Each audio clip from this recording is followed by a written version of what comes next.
Hello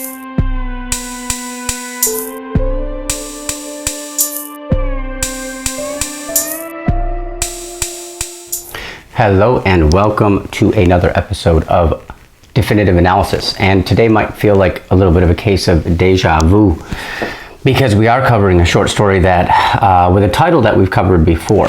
And we are going to be covering today Barn Burning by Haruki Murakami, the Japanese, I believe, Nobel Peace Prize nominated author. He's quite the name. And this story, I think, it's been around for a while. I probably wrote this many years ago. I read it years ago, and then I kind of returned to it. And the reason for reading it in the first place was because of the title, Barn Burning. And I'll make sure to put the link here.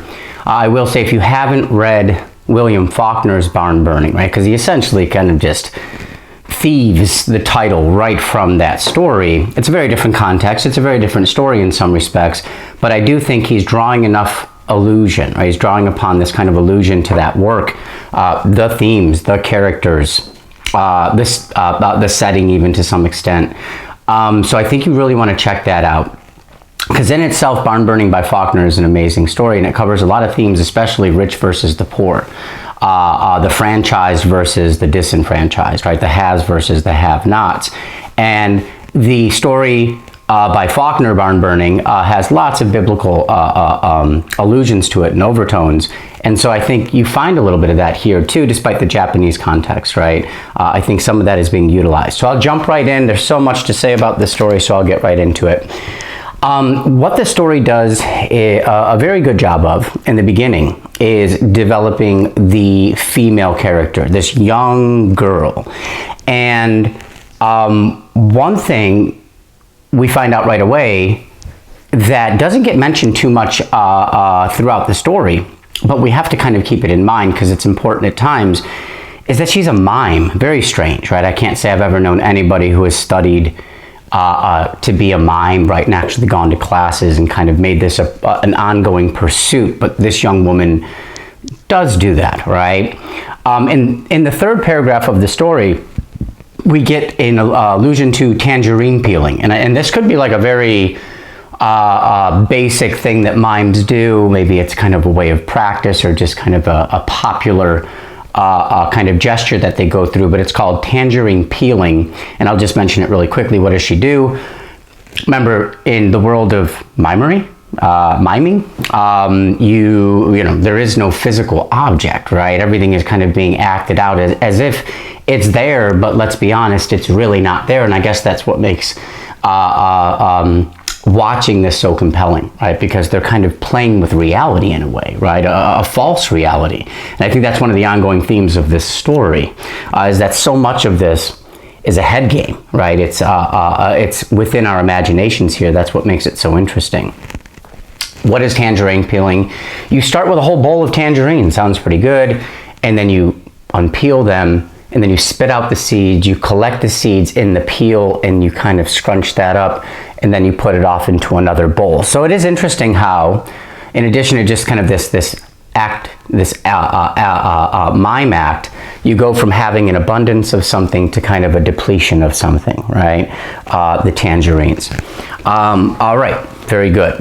Another thing that stands out really early on for this young woman, because she'll disappear through most of the story here, is that, I'll just say this, she was usually out of money and was hungry, right? Well, it says a few times she called me, usually when she'd run out of money and was hungry.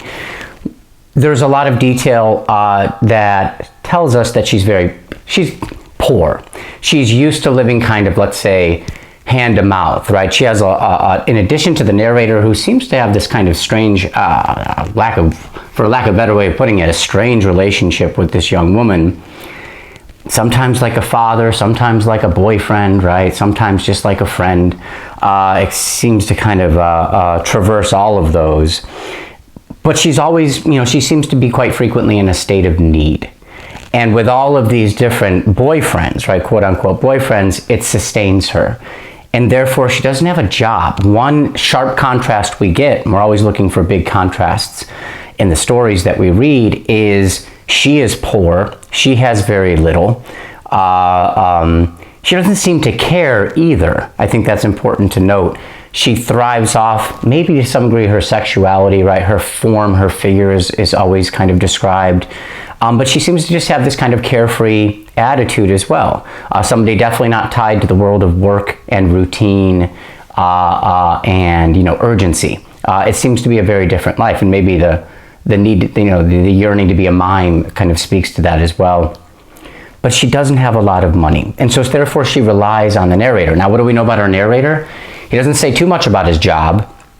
He's got some contacts with some embassy people, and he's a writer. Doesn't really say what kind of writer, right? Is he a creative writer? Is he a newspaper writer? Is he a medicine journal writer? It doesn't really tell us at all.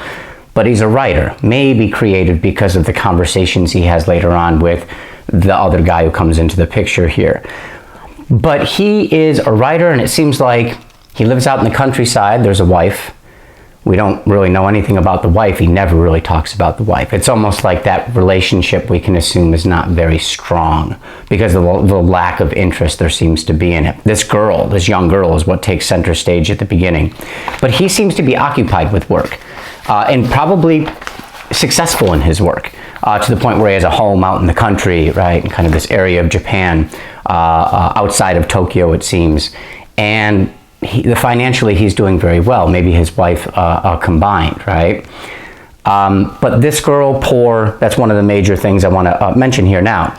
The connections to barn burning. Some of you may have read this, some of you maybe have not. If not, definitely go back and watch the video because it's, I think, going to help you out with some of the themes. But it does line up perfectly with the themes from Faulkner's barn burning. You have a very poor, white, itinerant farming family who are kind of pushed along. The dad's got his own principles, hence the barn burning, hence this, what we learn in this story too. It seems to be based on a kind of principle of sorts. As vague as that principle can be, there's a principle at play, right, when it comes to burning barns. But it makes things difficult for the family in Faulkner's story. And they are poor. And now they must work for an old Southern aristocrat, right? And this is when, in the time, I always have to remind my students of this when I teach barn burning.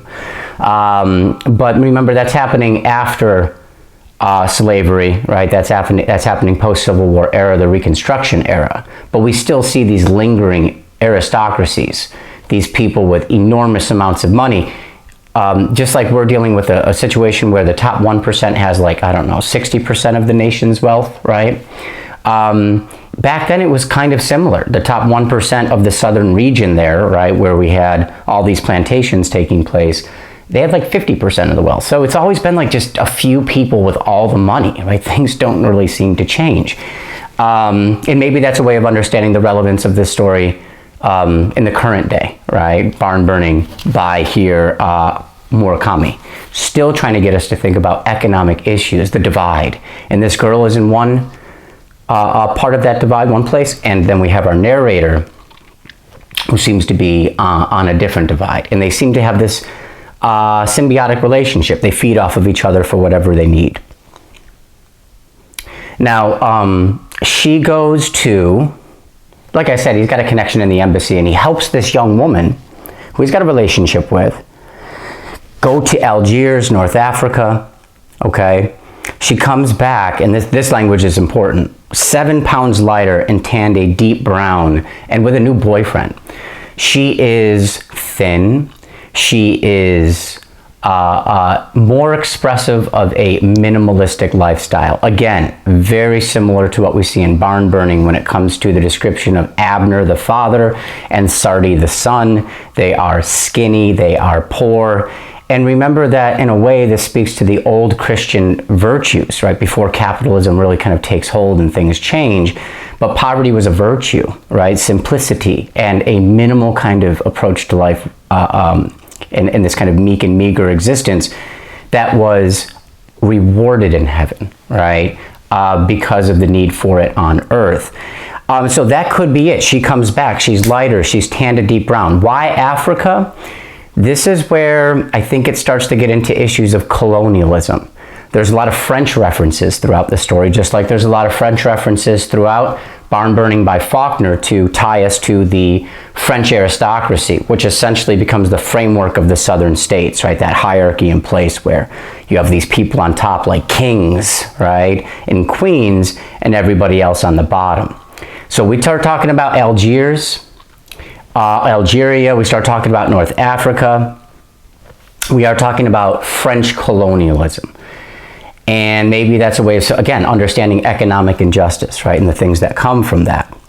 But she's back, she's lighter, she's looking kind of in this more down-to-earth state, perhaps, right?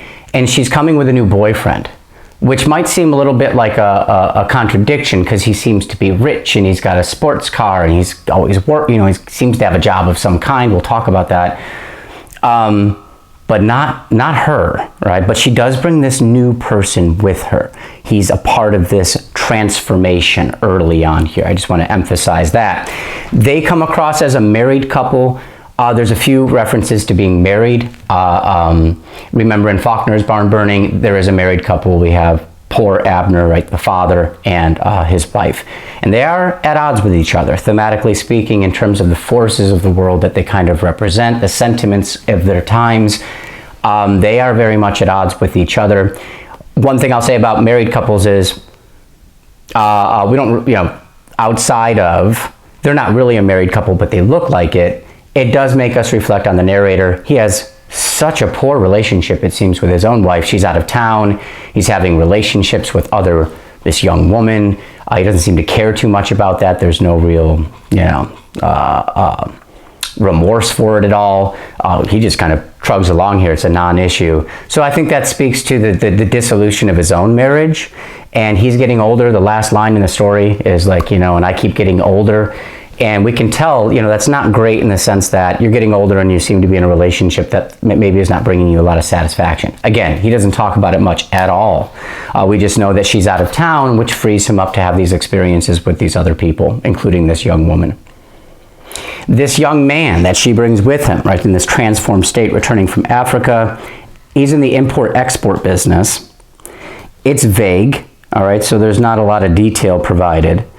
But it is this idea of what comes in kind of goes out, right? What comes in, what goes out. Okay, very good. I think we have a little bit of symbolism attached to this young man, right, that the young woman brings with her, right, back on this trip.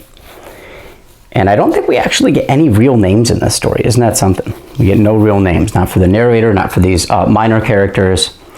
But the narrator is just talking to this young woman and just asking about how rich, right, this man that she has now coupled up with is.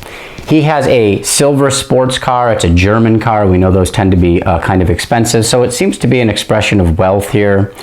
And then we actually get a reference which in a way throws me off a little bit, but I guess it just kind of brings in more perhaps helpful allusion and reference. And it helps maybe the author, Murakami here, make some connections he was thinking about while writing this.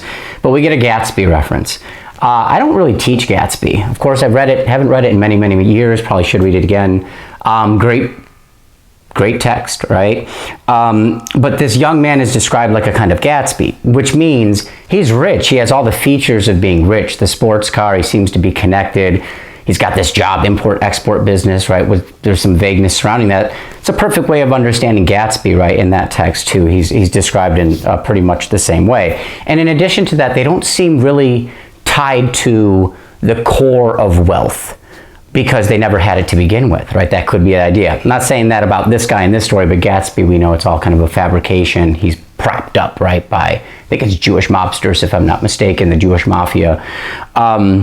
But anyways, right, this young man appears like a kind of Gatsby, disconnected from a real sense of wealth, but is surrounded by it, right? Kind of gives off this sense of opulence. Now, got Gatsby now, but you also got Barn Burning, you got the Faulkner story to consider, so I think it's kind of bringing in some things here. This is strange. The narrator has a strange way of just putting things, I think, in the story, but I think that's what makes Murakami's writing so interesting, too. He says, I get a pathological craving for apples. We find out, he tells us this strange detail after also saying his wife is out of town visiting some relatives. So he's all by himself, and he's going to be able to meet up with these people.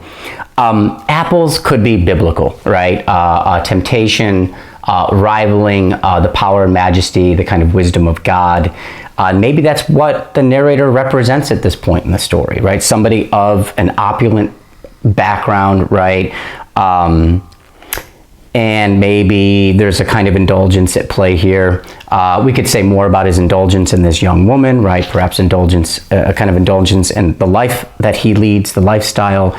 But apples is strange to focus on. It makes us go biblical. Also pathological. That's the whole idea of the biting of the apple and people essentially falling into corruption. It's a pathological mistake. It's something that human beings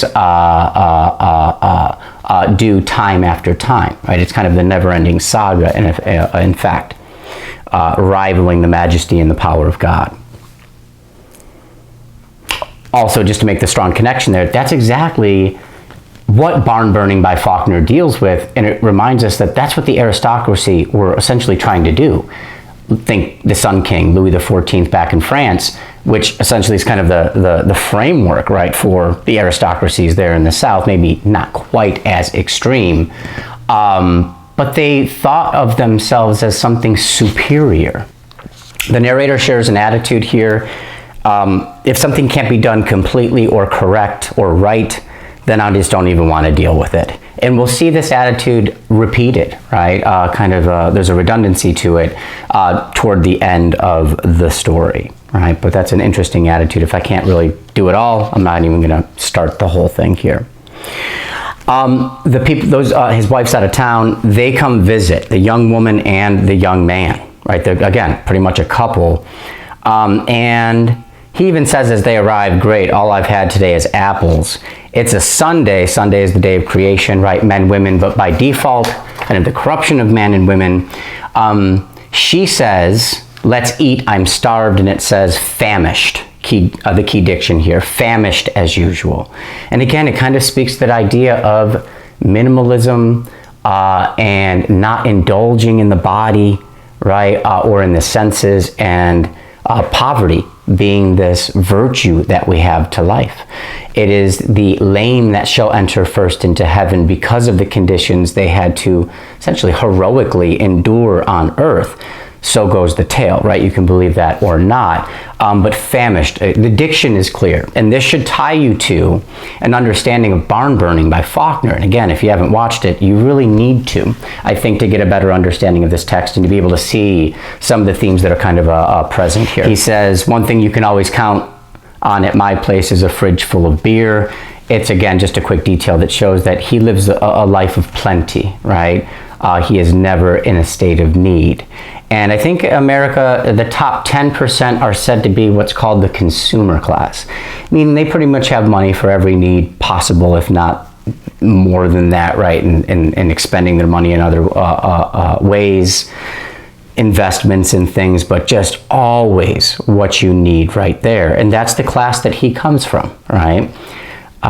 Moving on, you get a reference to Miles Davis. Can't say I'm much of a music or a blues guy to really say too much about Miles Davis, but my opinion for the text, this is her choice on the radio, and that's important. This is the meek and meager young woman, right? And she puts on the Miles Davis, which I think reflects a more common man and woman background, right? The blues doesn't usually speak to kings and queens. It speaks to those of us who have been discarded, right, or broken, or abused, and are now in a need of some kind of hope and perhaps even redemption, right? Sometimes that does come with some kind of redemption on all sides. But that's an interesting reference, Miles Davis, right? Now, here's where we get a little bit of another short story, which I have not done a lecture on, but I teach it all the time in my creative writing classes because it's the best short story ever written, which is Cathedral by Raymond Carver. And the only reference here is just the weed smoking, right? You can see they smoke some weed here. Who knows how powerful the weed is? It seems like it's fairly powerful here. I don't know what the weed's like in Japan. But it seems to be powerful enough to get them going on a conversation in just a second, right? Now, we go from Miles Davis, which I commented on a moment ago, to now Strauss. the German composer, and these are waltzes. And I think whenever I tend to see the kind of waltzes, and I'm trying to think if there is a reference to waltzes in barn burning. I don't think there is, but this is more a background of wealth and prestige and, again, opulence when you think about the ballrooms and the waltzes, right, where we perform these dances. Very formal, right, and ritzy. We see it in the movies all the time, think Cinderella and stuff like that.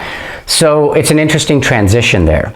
And that is important because it speaks to the transition in the narrator's mind from going from somebody who comes from a world of plenty and money in the bank, investments at hand, never having to worry here, right? My wife and I just getting along just fine.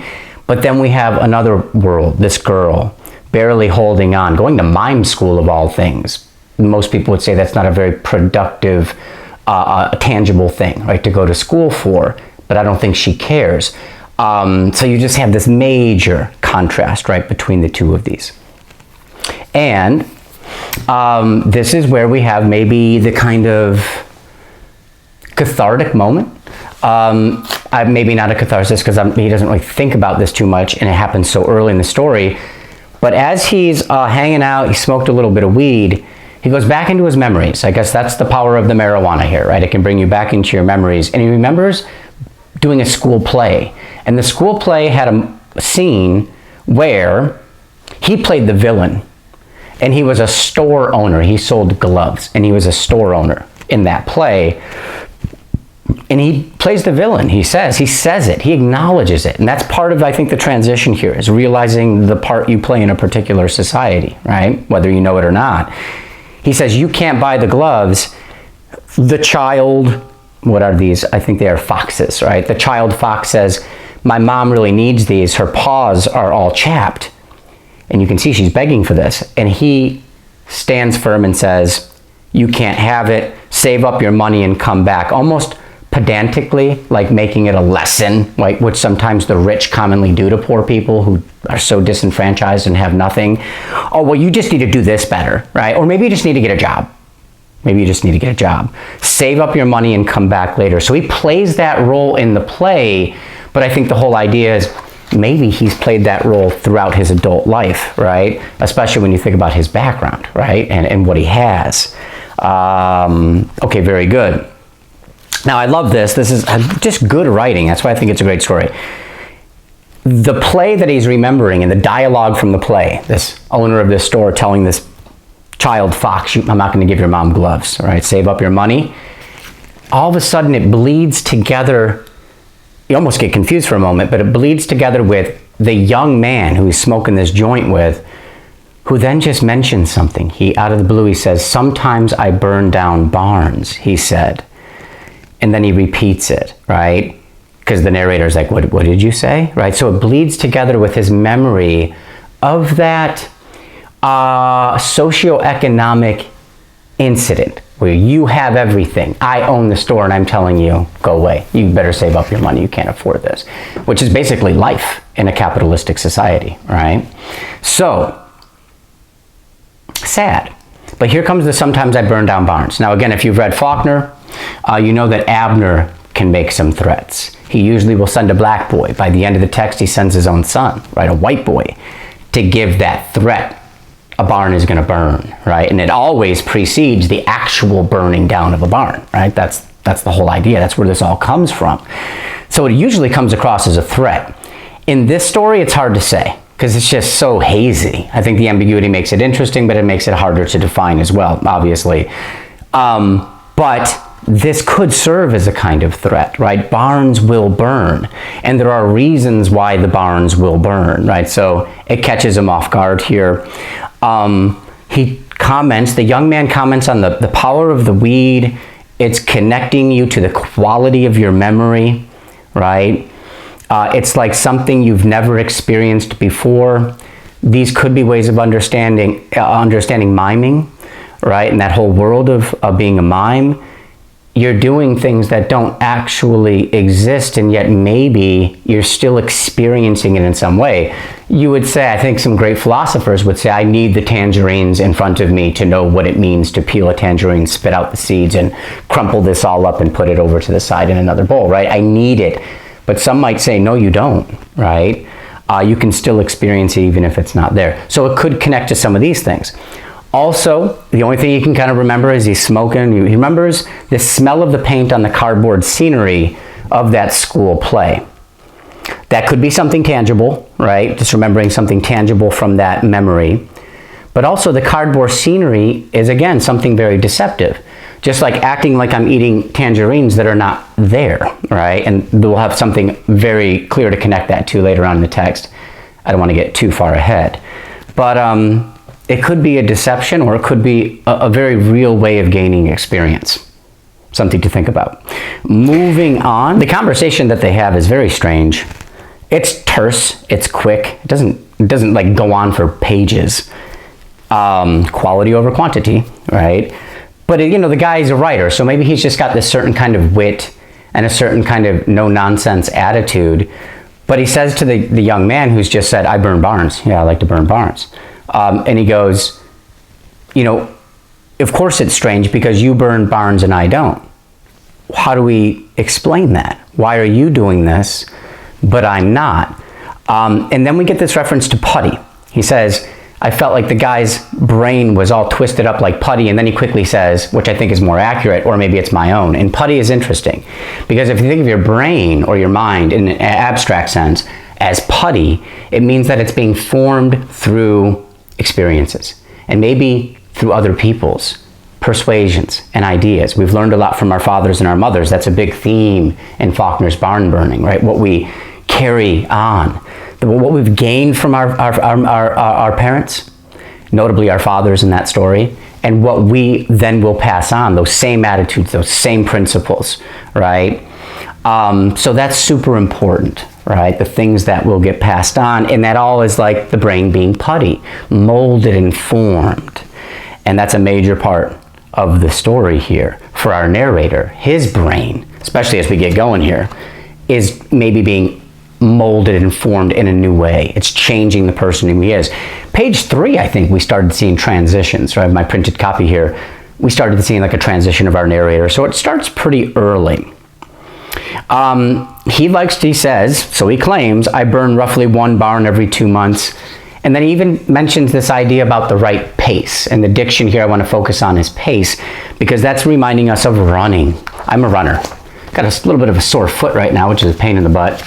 But I run a lot, right? So I love themes about running. And this is another theme that comes right from Faulkner's barn burning, which is running represents the mathematical progression of time.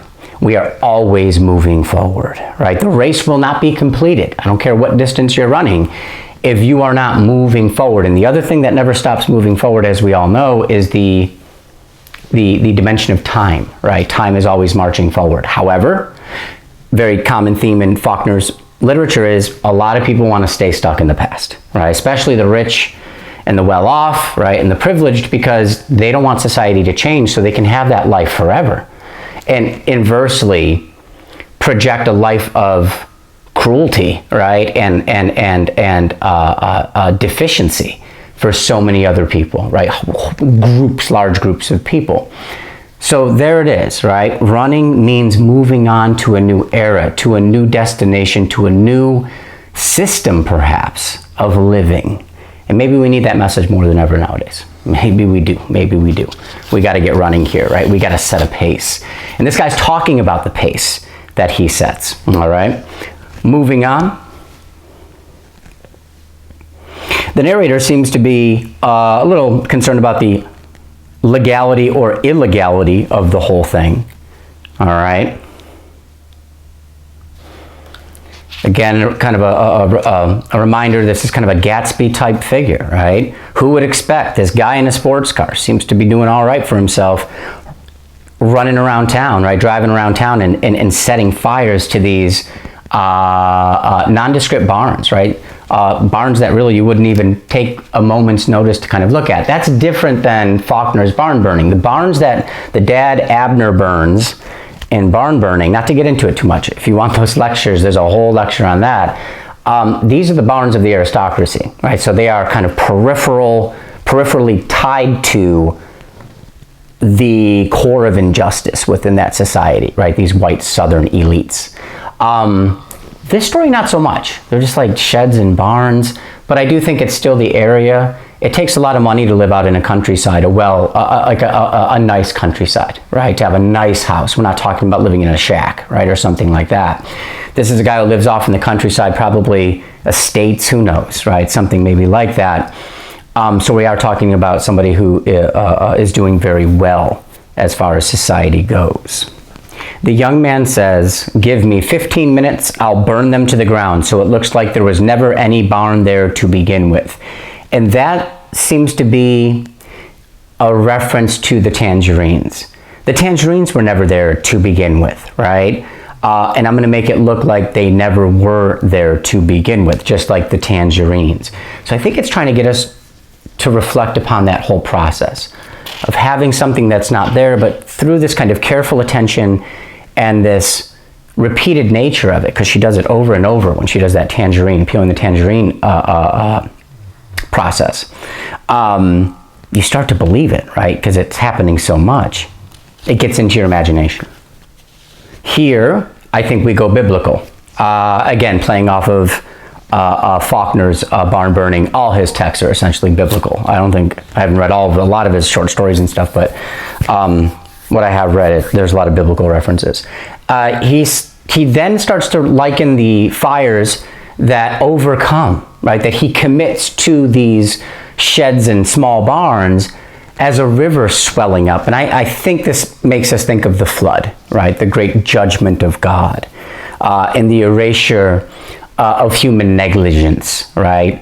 And restoring decency and morality, right? To the world here through that erasure. So I think this is going to be a reference to the flood, right? We're here to take it all away and what these barns represent. In Faulkner's barn burning, it's easy to see what the barns represent. I think it's laid out for us. And its connections to like the French aristocracy and stuff. Here, maybe not so clear, but it is a judgment, right? That is going to overcome all of this and provide a judgment. Here we get a reference to camembert. I'm probably not saying that correct. Cheese, which is a type of French cheese. We also get later café au lait. I'm probably not saying these right. I don't know how to say any French words, but that's another French reference. So Murakami is definitely giving us enough French references to tie back to the Faulkner story, which ties back historically to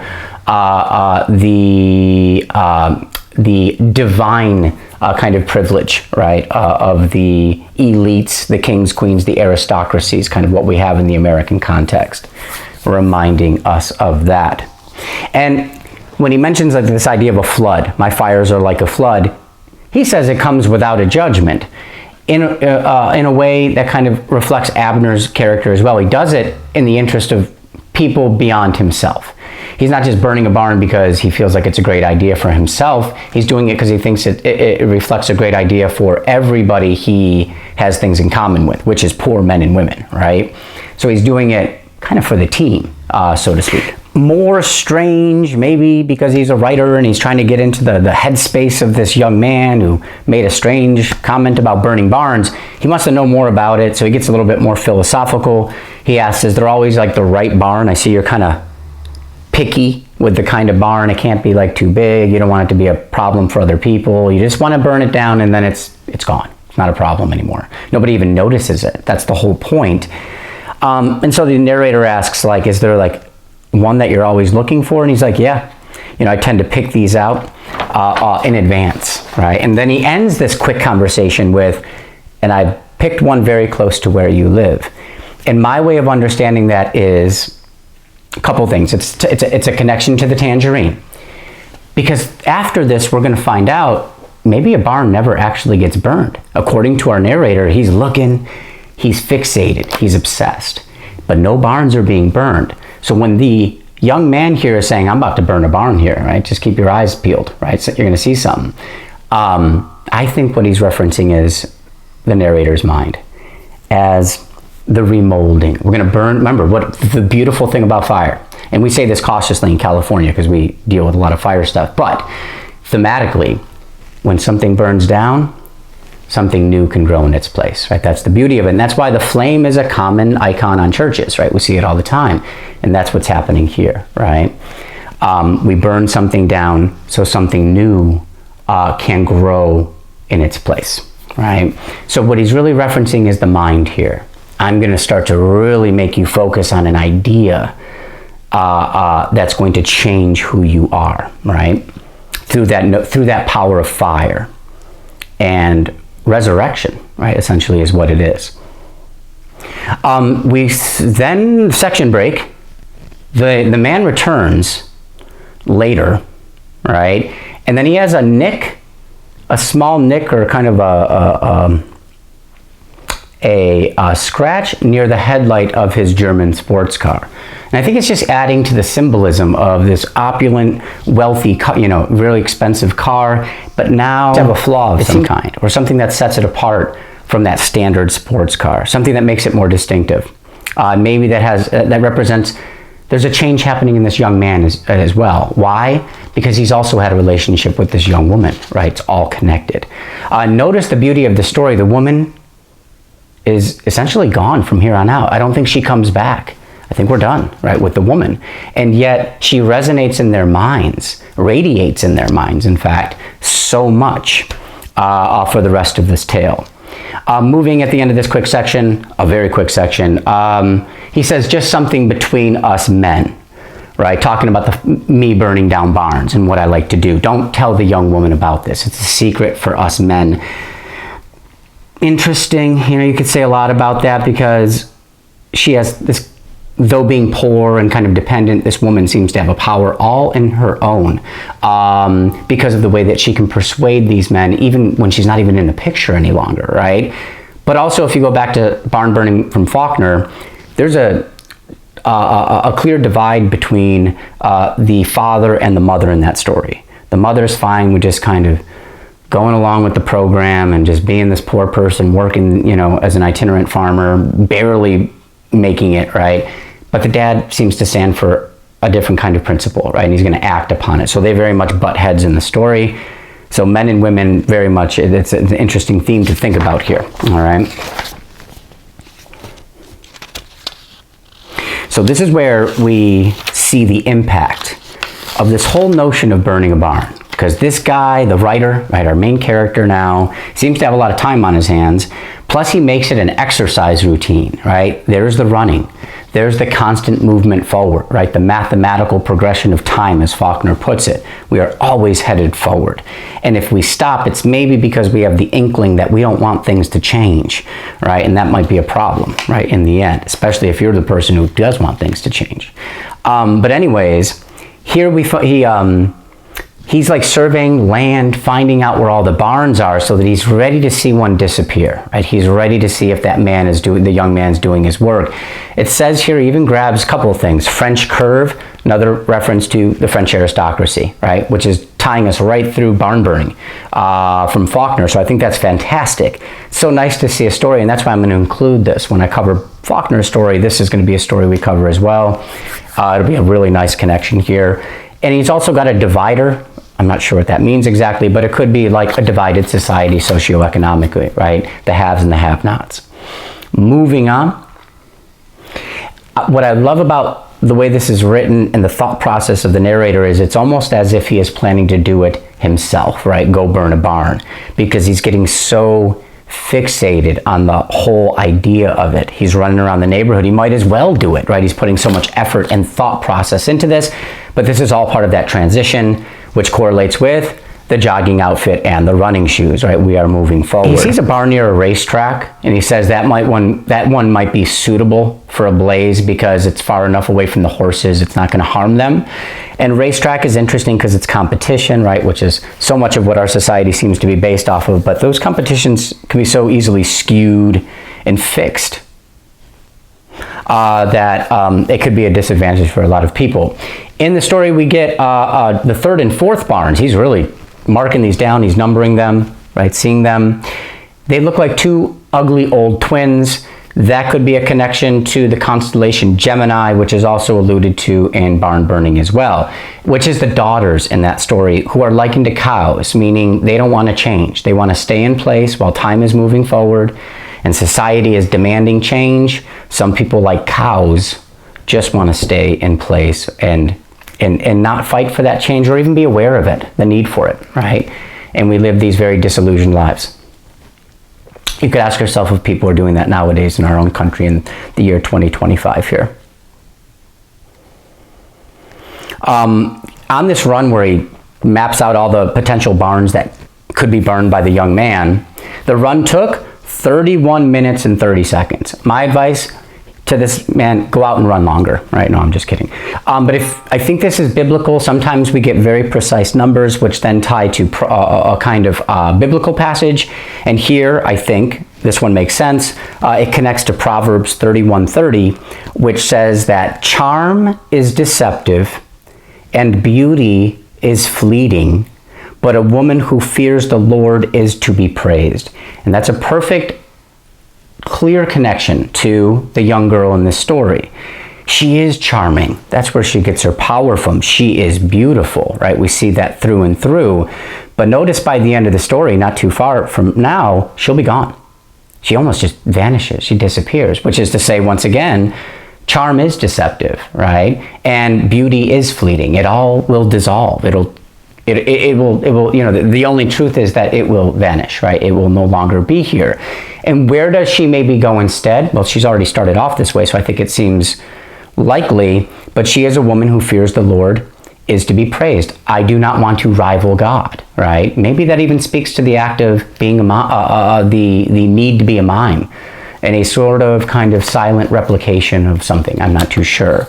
But she's on a very different track, and maybe her influence is enough to get into the minds of these two men, right? The narrator and this young man. And then he says it, you know, maybe just to help us along, but he says, sometimes the thought hit me that maybe he was trying to get me to burn down a barn. And maybe that's true, but not in the tangible sense. We'll go to the tangerines. I don't have real tangerines, but I'm going through a motion that gets you to think that it's a part of our reality here. And he is thinking about burning barns. In a way, he's holding that barn perhaps in his hands in some way, right? It's not really there. And through the thought process, which seems to be obsessive, it's coming to change the way he thinks about these things, right? What it means to burn down the barn.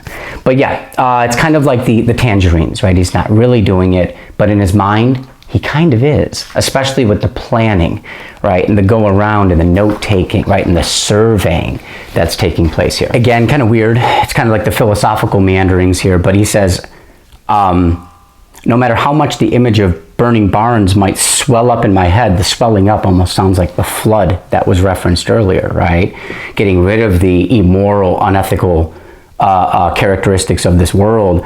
He just says, I'm just not the barn burning type. And, you know, there we would say, well, maybe you should be, right? If we come to reflect, especially with Faulkner's story, we know what it represents. Well, maybe you should be the barn burning type, even though you know that there will be a clear retribution against you, right? That's the whole point of it. And at this point in the story, we start to lose contact with the young girl, right? She is gone. He says the world moves on as always, which is to say maybe without interest, awareness of the people who are in need, right? The people that we should depend on more than they do us for different reasons. We get a reference to Christmas, and I think with the biblical allusions kind of being carried forward from Faulkner's piece and this piece, probably speaks to the birth of Christ, which is to say the birth of a new era, right? The birth of a new awareness. And there's the small scratch next to the left headlight. And that could be the awareness that took place for this young man. And even though there's never a validation that a barn was burned, there's always this small scratch next to the left headlight, which maybe indicates that's where he got it. like going off-road or getting ready to burn one of these things. Maybe that's where he got it. But again, I think it's more just in his head, as we just mentioned, right? Almost like the miming of the tangerine. It's the miming of the burning of the barn. He's drinking when they do meet up to talk about this girl and just to connect for a minute, when he meets up with the young man, he's drinking a café au lait. I don't know if I'm saying that right. But again, a reference to France, an illusion of wealth and leisure. So she has gone down that different path. She has disappeared into obscurity. Even we're going to find out here in a minute, the phone company has cut off her phone line, which is like probably the last, that's it. Like once that is eliminated, you almost don't exist at that point, right? Total poverty and obscurity, we could maybe say. She even stops going to the mime school, right? Maybe she's learned what she needs to there. But these two men, the narrator, who again seems almost wifeless, even though he has a wife by the end of the story, and this young man, they seem to be still living a certain kind of life, right? Of status, a life of work, right? The work is always there. You don't have to worry about the money because the work is always there, right? So that's the life that they return to here. We get a reference to Tunisia. The young man's talking about some of the export-import stuff he does out of Tunisia. Remember, there's another reference to the French. The French, they usurped control of Tunisia in 1881. There was no independence in Tunisia until 1957. So it's really talking about French colonialism. An interesting historical theme here. I was not expecting that when I went back through this text. But again, the people who, the opulent powers that lead these countries lead them into colonialistic exploits, right? That's where they get so much of their wealth and privilege from, is taking advantage of other people. In the context of barn burning, that precedes colonialism, right? That's back in the days of, well, I shouldn't say that. It precedes a modern day colonialism. So the people being exploited in that context, well, of course, black people as slaves in the American context, but also what that story, Barn Burning by Faulkner, gets into is the exploitation of white labor, right? Poor white people, essentially white trash, right? As the horrible term goes. So it speaks to the exploitation of people within the bounds of your own country, right? And maybe you don't even see them as fellow country folk, countrymen and women, if that's the way you kind of perceive you versus them. So this is where the young man says, yeah, I burned a house near your, I burned a barn near your house, right? You didn't see it. And he says, a while back, 10 days after we dropped by your house. And I like how he uses the collective we, because literally it just means the girl. But more importantly, it draws her into the whole idea of burning barns. And I think it's because that's where he learned about that perspective of life, right? Coming from the bottom. And the steps needed, if not in real time, in real life, at least within our minds, where the resistance truly must originate, right? That's where it must begin. But he reminds the narrator, she's a part of this, right? I don't know if she doesn't know about the burning of the barns, but interesting how he says, after we dropped by your house, that's when we did this. Maybe he did involve her that night. Maybe he didn't. We don't know. So much of the story contextually is a mystery, right? Which I kind of appreciate, just because I do think it's well done. Here we get a big theme in the story. I'll let you apply it how you need to. But he says, the problem with you is a thing's too close and you miss it, right? Meaning you're looking too closely at where I might have burned a barn, and so you've kind of lost sight of the bigger picture. Okay. This seems to be the big theme of the story, but I do feel like maybe it connects to his wife as well. My God, there's a wife, and I don't think we get any detail, right, on her, except she's out of town, and now I can kind of, engage with some of these other people in my life, which are providing me with way more interest and companionship, sadly. So who knows? But don't be too meticulous. Don't be too logical. That could be the problem with a certain class of people within our society. You are looking too deeply into things here, right? And you're going to miss it. The young man says she hasn't been going to her mime class. Basically, he's lost contact with her as well. The mime thing is so strange. I mean, it's just the strangest detail to give to the girl, but I think the power of it is just the analogy of the same thing with barns, right? I'm not going to really go out and burn a barn, but I am going to go through almost the process of pretending that I'm going through with it, which is the process the narrator gets caught up in this story, right? In such a cool, kind of interesting way. The young man, and I think I like to pose this question here at the end because I'm just as confused as you might be.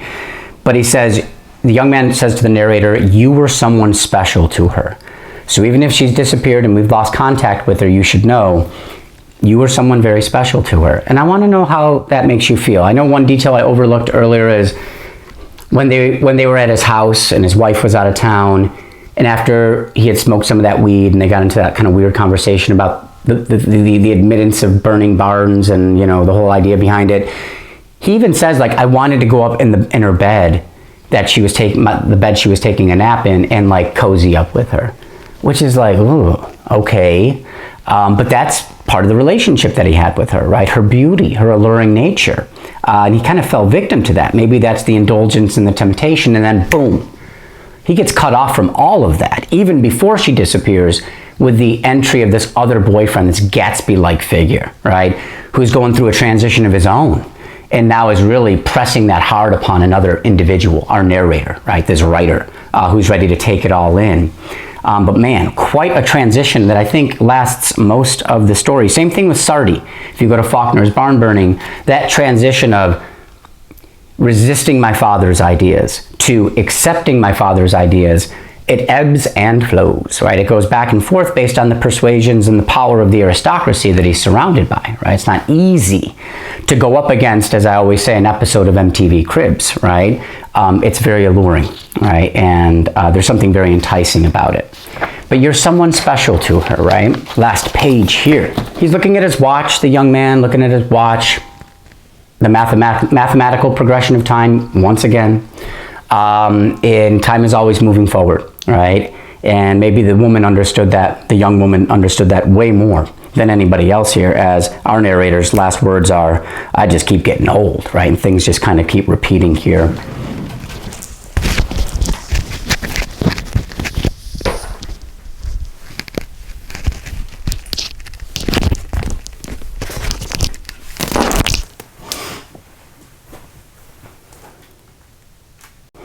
This young man has had an effect on the narrator. As a writer, you would think the words come easy, but this man seems to stop him in his tracks, right? And I think it's because of the transition of conscience that he has been caught up in here. It's been passed on to this young man, and now it's being passed on to the narrator throughout the text.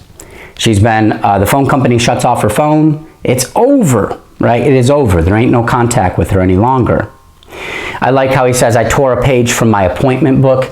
Small details go a long way. My appointment book, meaning I'm so important and people want to meet with me, right, occupationally, right, professionally, that I have an appointment book, right, to write these things down.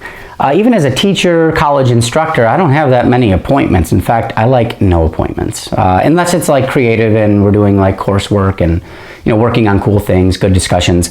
But otherwise, it's like, not really. So he's an important, connected person, and yet this girl vanishes and no one knows, right? The important, connected people vanish. All of a sudden, people start calling, right? And with concern, right? Who knows, wellness visits. Some people disappear who are, you know, just don't have a lot of position in society, and it's without a trace. And I love this. Good job, Murakami. She disappears and it says, not a word, right? No mail, no emails, nothing. Not a word, and not a word is the mime. I love the full circle of it. She has completely, perfectly encapsulated the work of a mime here without words, right? No more words here. And so we ask, what has she provided instead? It's hard to say. I think you got to go back to the tangerine peeling and kind of a deep thematic understanding, right, of what that represents, probably in relation to the burning of barns, right, kind of the thought process that our narrator gets caught up in here too, right? And she's gone. Last question about the narrator. Do you find him as like kind of a father figure, a helpful main character, especially when it comes to the young girl, maybe even the young man in this story? Does he come across as a little bit more creepy, or we should be condemning him for certain behaviors or characteristics. I know when he talks about cozying up in bed with her, even though he's got a wife, but maybe I'm getting caught up on the wrong things there, right? Maybe those things are irrelevant with the bigger picture here, but I'll let you be the judge. How does the narrator come across for you by the end of the story?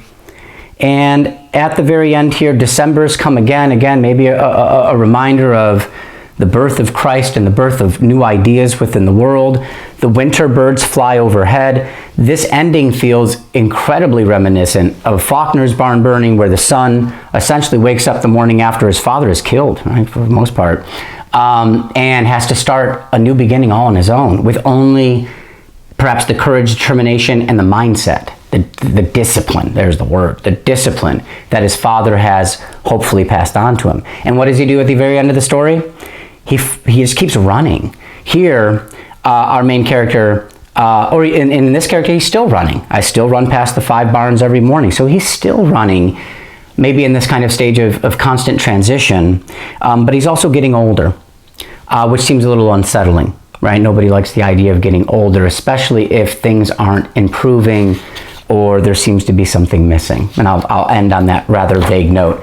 Beautiful story, and again, I would definitely watch and read Faulkner's barn burning before leapfrogging, or whatever you want to call it, kind of skipping over to Haruki Murakami's barn burning, because I think it'll be a much more interesting read, all right? Because I think he definitely had that text in mind when he was putting this together. Thank you so much. Have a beautiful day, and I will see you next time.